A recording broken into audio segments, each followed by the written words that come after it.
श्री सीतारामचंद्रभ्याम नमः। श्रीमद् वाल्मीकि रामायण प्रथम खंड।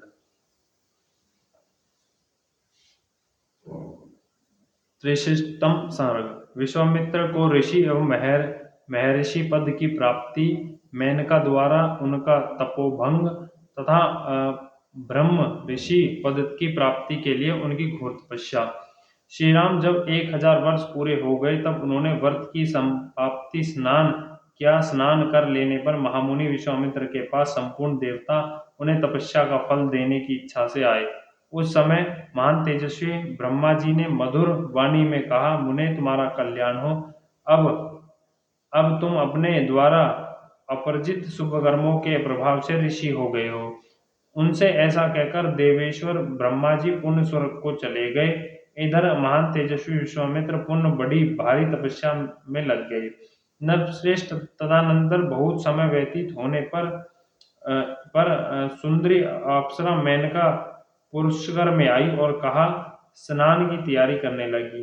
महान तेजस्वी कुशिका नंदन विश्वामित्र ने वहां उस मेनका को देख उनके रूप और लावण्य कही तुलना नहीं थी। जैसे बादलों में बिजली चमकती हो उसी प्रकार वह पुष्कर के जल में शोभा पा रही थी। उसे देखकर विश्वामित्र मुनि काम के अधीन हो गए और उनसे इस प्रकार बोले, अप्सरा तेरा स्वागत है, तू मेरे इस आश्रम में निवास कर, तेरा भला हो। मैं काम से मोहित हो रहा हूँ, मुझ पर कृपा कर। उनके उनके ऐसा कहने पर सुंदर कटि प्रदेश वाली मेनका वहां निवास करने लगी। इस प्रकार तपस्या का बहुत बड़ा विघ्न विश्वामित्र के पास स्वयं उपस्थित हो गया।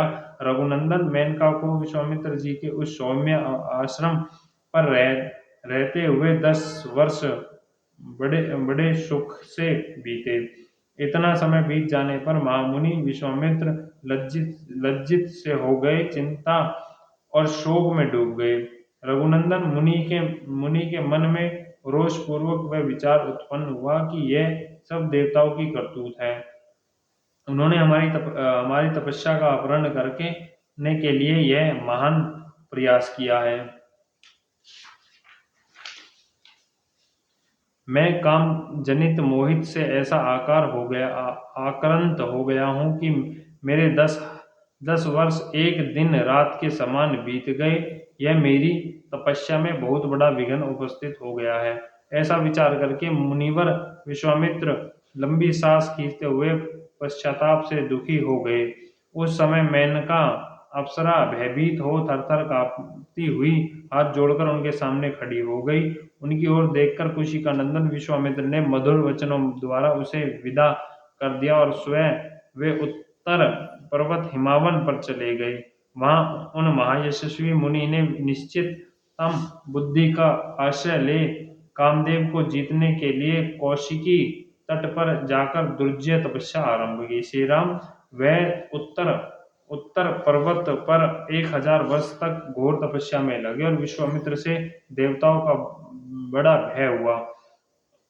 सब देवता और ऋषि परस्पर मिलकर सलाह करने लगे, ये कुशिका नंदन विश्वामित्र महर्षि की पदवी प्राप्त करे, यही इनके लिए उत्तम बात होगी।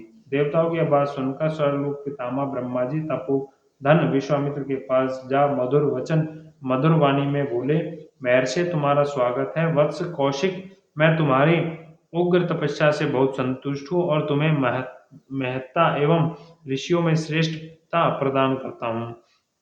ब्रह्मा जी का यह वचन सुनकर तपोधन विश्वामित्र हाथ जोड़कर प्रणाम करके उनसे बोले, भगवान, यदि आपने द्वारा अपरिचित शुभ कर्मों के फल से मुझे अब आप ब्रह्म ऋषि का अनुपम पद प्राप्त कर सके तो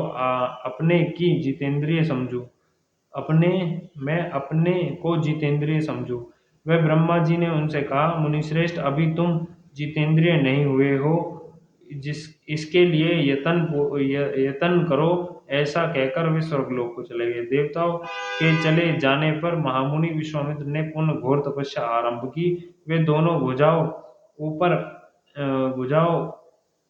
भुजाएं ऊपर उठाए बिना किसी आधार के खड़े होकर केवल वायु पीकर रहते हुए तप में संलग्न हो गए। गर्मी के दिनों में पश्चिग्रह सेवा करके वर्ष काल में खुले आकाश के नीचे रहते और जोड़ों के समय रात दिन पानी जाड़े जाड़े जाड़े के समय रात दिन पानी में खड़े रहते थे। इस प्रकार उन तपोधन ने 1000 वर्ष तक घोर तपस्या की। महामुनि विश्वामित्र इस प्रकार तपस्या करते हुए समय देवताओं और इंद्र के मन में बड़ा भारी संताप हुआ। समस्त मरुद मरुद मरुदनों सहित इंद्र ने उस समय रंभा अप्सरा से ऐसी बात कही जो अपने लिए हितकार और विश्वामित्र के लिए अहितकार थी। इस प्रकार श्रीमद् वाल्मीकि निर्मित अश्व रामायण आदि काव्य बालखंड में 63वां सर्ग पूरा हुआ। बोल सियापति रामचंद्र की जय। पवन सुत हनुमान की जय। लक्ष्मण भरत शत्रुघ्न भगवान की जय। जय सियापति रामचंद्र की जय।